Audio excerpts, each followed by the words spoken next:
जय माता दी फ्रेंड्स, कैसे हैं आप सब। मेरे लड्डू गोपाल चैनल में आप सबका स्वागत है फ्रेंड्स। आज मैं आप सबको दुर्गा सप्तशती का पाठ सुनाने वाली हूं फ्रेंड्स, जिसे पढ़ने और सुनने से माता रानी सभी मनोकामना पूरी करती है फ्रेंड्स। तो फ्रेंड्स, आज मैं आप सबको दुर्गा सप्तशती का पाठ सुनाने वाली हूं फ्रेंड्स, और 8वां अध्याय सुनाने वाली हूं फ्रेंड्स, जिसे सुनने से माता रानी सभी मनोकामना पूरी करती है फ्रेंड्स। तो 8वां अध्याय है रक्त बीज का वध। रक्त बीज का वध, तो हाथ में पुष्प लेकर पढ़ेंगे। महसी मेधा ने कहा, चंड और मुंड के मारे जाने और बहुत सी सेना के नष्ट हो जाने पर असुरों के राजा शुंभ ने क्रोध युक्त होकर अपनी संपूर्ण सेना को युद्ध के लिए तैयार होने की आज्ञा दी। उसने कहा, अब अदायुध नामक 86 असुर सेनापति अपनी सेनाओं के साथ युद्ध के लिए जाए और कंबू नामक 84 सेनापति भी युद्ध के लिए जाए।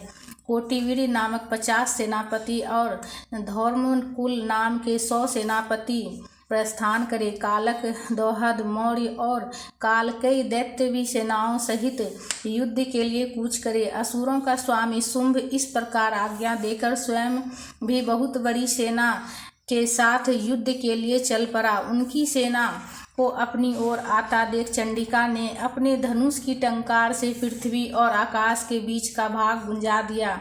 हे राजन, उसी समय देवी के सिंह ने भी दहाड़ना आरंभ कर दिया और अंबिका के घंटे के शब्दों ने उस ध्वनि को और भी बढ़ा दिया। धनुष की टंकार, शेर की दहाड़ और घंटे की शब्द से पृथ्वी और आकाश के बीच का भाग गूंज उठा। हे राजन, ऐसे भयंकर शब्द को सुनकर राक्षसी सेना ने देवी तथा सिंह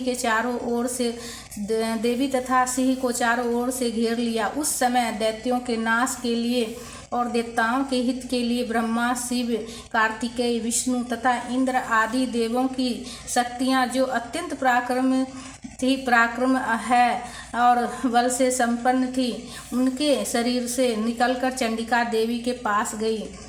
जिस देवता का जैसा रूप था, जैसे आभूषण थे और जैसा वाहन था, वैसा ही रूप, आभूषण और वाहन लेकर उन देवताओं की शक्तियाँ दैत्यों से युद्ध करने के लिए आई।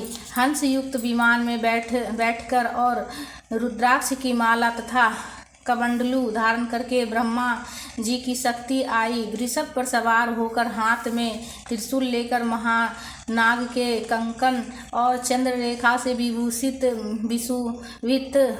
होकर भगवान शंकर की शक्ति महेश्वरी आई। मोर पर आरूढ़ होकर हाथ में शक्ति लिए कार्तिकेय जी की शक्ति, दैत्यों से युद्ध करने के लिए भगवान विष्णु की शक्ति, गरुड़ पर सवार होकर शंख, चक्र, सारंग, गदा, धनुष तथा खड्ग हाथ में लिए हुए आई। श्री हरि की शक्ति बाराह का शरीर धारण करके आई और नरसिंह के समान शरीर धारण करके उनकी शक्ति नरसिंही भी आई। इसी प्रकार देवराज इंद्र की शक्ति ऐन्द्री ऐरावत पर सवार होकर आई।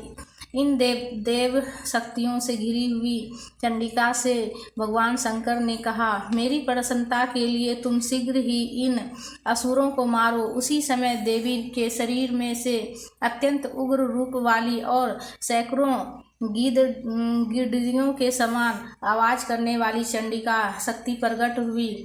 उस अपराजिता देवी ने धूमिल जटा वाले भगवान श्री शंकर जी से कहा, हे प्रभु, आप मेरी ओर से दूत बनकर शुंभ निशुंभ के पास जाइए और उनसे अत्यंत गर्वीले दैत्यों से कहिए जो तुम्हें अपने जीवित रहने की इच्छा हो तो त्रिलोकी का राज्य इंद्र को सौंप दे। देवताओं को उनका यज्ञ भाग मिलना आरंभ हो जाए और तुम पाताल को लौट जाओ। किंतु यदि बल के गर्भ से तुम्हारी लड़ने की इच्छा हो तो फिर आ जाना। तुम्हारे मांस से मेरी योगिनियाँ तृप्त होगी। भगवान शंकर से देवी का संदेश पाकर उन दैत्यों के क्रोध का कोई आर पार न रहा। जिस स्थान पर देवी विराजमान थी वहाँ वे पहुँचे और आने के साथ ही देवी पर बाणों और शक्तियों की वर्षा करने लगे। देवी ने उनके फेंके हुए बाणों, शक्तियों, त्रिशूल और फरसों को अपने बाणों से काट डाला। काली देवी चंडिका के आगे खड़ी होकर शत्रुओं को त्रिशूल से विदीर्ण करने लगी और खटवांग से कुचलने लगी। ब्राह्मणी जिस तरफ जाती थी अपने कमंडलू का जल छिड़क कर दैत्यों के बल को नष्ट कर देती थी। इसी प्रकार महेश्वरी त्रिशूल से, वैष्णवी चक्र से और अत्यंत कोप वाली कौमारी शक्ति द्वारा असुरों को मार रही थी। ऐन्द्री के बाजू के प्रहार से सैकड़ों दैत्य रक्त की नदियां बहाते हुए पृथ्वी पर सो गए। वाराही ने कितने ही राक्षसों को अपनी थूथन द्वारा मृत्यु के घाट उतार दिए और चक्र की चोट से कितनों ही को विदीर्ण करके धरती पर डाल दिया। बड़े बड़े राक्षसों को नरसिंही अपने नखों से विदीर्ण करके उनका भक्षण कर रही थी और सिंहनाद से चारों दिशाओं से गुजाती हुई रणभूमि में विचर रही थी। शिवदूती के प्रचंड अट्टहास से कितने ही दैत्य भयभीत होकर पृथ्वी पर गिर पड़े। इस तरह क्रोध में भरे हुए मारुति गणों द्वारा नाना प्रकार के उपायों से बड़े बड़े असुरों को मरते हुए देखकर राक्षसी सेना भाग खड़ी हुई। उनको इस प्रकार भागता हुआ देखकर रक्तबीज नामक महापराक्रमी राक्षस क्रोध में भरकर युद्ध के लिए आगे बढ़ा। उनके शरीर से रक्त की जितनी बूंदें पृथ्वी पर गिरती थी, तुरंत वैसे ही शरीर वाले तथा वैसे ही बलवान दैत्य पृथ्वी से उत्पन्न हो जाते थे। रक्तबीज गदा हाथ में लेकर ऐन्द्री के साथ युद्ध करने लगा। जब ऐन्द्री शक्ति ने अपने वज्र से उसको मारा तो घायल होने के कारण उसके शरीर से बहुत सारा रक्त बहने लगा और उसकी प्रत्येक बूंद से उनके समान ही बलवान तथा पराक्रमी अनेकों दैत्य भयंकर रूप से प्रकट हो गए। वे सबके सब दैत्य बीज के समान ही बलवान और तेज वाले थे। वे सभी देवियों से लड़ने लगे।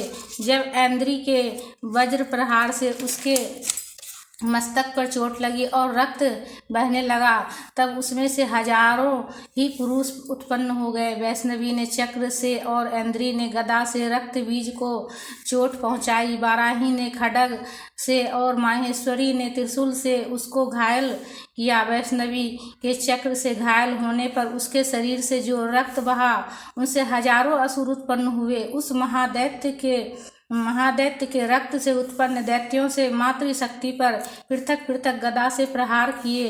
रक्त बीज के रुधिर से उत्पन्न हुए असुरों से संपूर्ण जगत व्याप्त हो गया, जिससे देवताओं को भय हुआ। देवताओं को भयभीत देखकर चंडिका ने काली से कहा, हे चामुंडे, अपने मुख को बड़ा करो और मेरे शस्त्रघात से उत्पन्न हुए रक्त बिंदु तथा रक्त बिंदुओं से उत्पन्न हुई सभी असुरों को तुम अपने इस मुख से भक्षण करती जाओ। इस प्रकार रक्त छिन्न होने से यह दैत्य नष्ट हो जाएगा।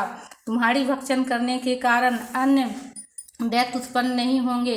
काली से इस प्रकार कहकर चंडिका देवी ने रक्त बीज पर अपने त्रिशूल से प्रहार किया और काली देवी ने अपने मुख में उसका रक्त ले लिया। तब रक्त बीज ने गदा से चंडिका पर प्रहार किया। प्रहार से चंडिका को तनिक भी कष्ट ना हुआ, किंतु रक्त बीज के शरीर से बहुत सा रक्त बहने लगा, लेकिन उसके गिरते ही काली ने उसको अपने मुख में ले लिया। काली के मुख में उस रक्त से जो असुर उत्पन्न हुए, उनको भी काली ने भक्षण कर लिया और रक्त को पीती हुई। तदंतर देवी ने रक्त बीज को बाण, खड्ग तथा ऋषि आदि से मार डाला। अनेक प्रकार के शस्त्रों से मारा हुआ तथा खून से वंचित वह महादैत्य रक्त बीज पृथ्वी पर गिर पड़ा। हे राजन, उसके गिरने से देवता अत्यंत प्रसन्न हुए और माताएं उन असुरों का रक्त पीने के पश्चात उद्यत होकर नृत्य करने लगी। इति रक्त बीज वध नाम अष्टम अध्याय समाप्तम। बोलो माता रानी की जय। हे माँ, पढ़ने में कुछ भी गलती हो गया हो माँ तो क्षमा करना माँ। तो फ्रेंड्स, वीडियो में लाइक ज़रूर कीजिएगा और हमारे चैनल पर अगर नए हैं तो सब्सक्राइब ज़रूर कर लीजिएगा फ्रेंड्स। और कमेंट में जय माता दी का जयकारा लगाइएगा। जय माता दी, प्रेम से बोलिए जय माता दी।